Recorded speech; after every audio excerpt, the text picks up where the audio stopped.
बस का हिस्सा हो। राजीव को समझ नहीं आ रहा था कि वो क्या करे।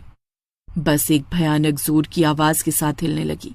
राजीव ने अपने चारों ओर देखा। चारों तरफ अंधेरा था। जब राजीव ने आंखें खोली तो उसने देखा कि वो खुद को शीशे में देख सकता था और वो अब भी बस में था।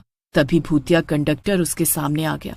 भूतिया बूढ़ी औरत के चेहरे पर एक अजीब सी मुस्कान आई।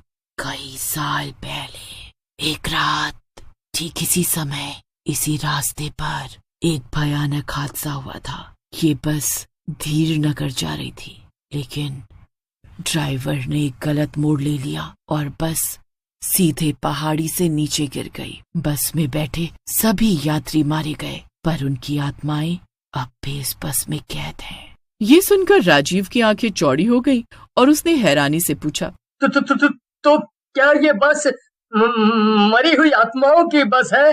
हाँ, और जो भी इस बस में बैठता है वो भी इसका हिस्सा बन जाता है। अब तो राजीव के दिल की धड़कन और भी तेज हो गई। लेकिन मैं तो जिंदा हूँ, मैंने बस पकड़ी, मैं मरा नहीं। तो फिर तुम सच में जिंदा हो? हाँ, मैं जिंदा हूँ, मुझे बाहर निकालो।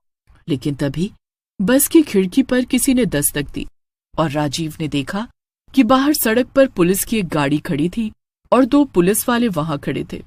उनके पास एक स्ट्रेचर था और उस पर एक लाश पड़ी थी। राजीव ने ध्यान से देखा तो उसे पता चला कि वो लाश उसकी ही थी। राजीव के पैरों तले जमीन खिसक गई। अब समझ आया, तुम भी इस बस का हिस्सा बन चुके हो। नहीं, मैं इस बस का हिस्सा नहीं बन सकता, मुझे वापस जाना है। बाहर सड़क पर वही पुलिस वाले खड़े थे। एक पुलिस वाला जोर से चिल्लाया, अगर कोई जिंदा आत्मा इस बस में फंस गई है तो तुरंत बाहर आ जाए। भूतिया बूढ़ी औरत ने राजीव की ओर देखा। ये तुम्हारा आखिरी मौका है, भागो। राजीव बिना कुछ सोचे समझे दरवाजे की ओर भागा। उसे एक झटका लगा और फिर वो बेहोश हो गया। पर राजीव ने अपनी आंखें खोली तो उसने खुद को अस्पताल में पाया। उसके सिर पर पट्टी बंधी थी और उसके बगल में पुलिस खड़ी थी। पुलिस वाला अजीब नजरों से उसकी ओर देखने लगा। 2 दिन बाद राजीव अस्पताल से बाहर निकला। सुबह की रोशनी में सब कुछ सामान्य लग रहा था, लेकिन जैसे ही वो सड़क पार करने लगा उसे पीछे से एक आवाज सुनाई दी, एक जानी पहचानी डरावनी आवाज। राजीव ने पीछे मुड़कर देखा। बस स्टैंड पर वही पुरानी धूल भरी बस खड़ी थी, पर राजीव ने इसे एक बुरा सपना समझकर नजरअंदाज कर दिया। ऑटो से किराया थोड़ा ज्यादा ही सही, पर जिंदगी से बढ़कर नहीं है। हाँ। और ऑटो लेकर अपने घर चला गया।